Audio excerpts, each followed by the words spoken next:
នេះគឺសំណាងយ៉ាងចំណានដែលវា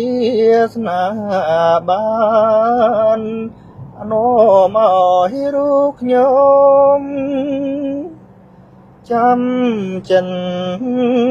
កិនផ្សងបំណងលើមអមអកំពុងធំថ្លើមជីវិតរស់ក្លិនកុលាបជ្រាមសំប្រានត្រជាងព្រៀបបាននឹងទាំងអំរិនកែវអើយសូមស្ងួននួននាងអានិនស្រោចស្រង់ជីវិនដោយប្រណីព្រាមសូមសច្ចាចំពោះមុខអើយមានភ្នំសន្ទុងជាសាងសេយបើខ្ញុំមិនស្មោចំពោះស្រីសូមអ្នកប្រឡ័យខ្ញុំចោលទៅអកំពុងធំជំរុំចិត្តសូមផ្ញើ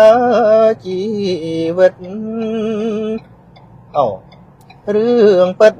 នឹងបើសូមស្ទឹងព្រៃប្រងជួចាជើរូបបើឲ្យខ្ញុំជាគូអើ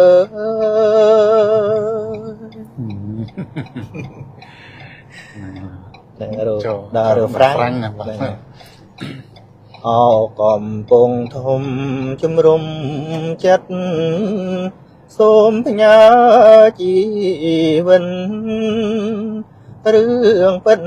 នឹងបើសូមស្ទឹងព្រៃប្រងជួយចាជើរូបបើឲ្យខ្ញុំជាគូអើចប់បានមកបត់ជូនបុប្ផាកំពុងធំបុប្ផា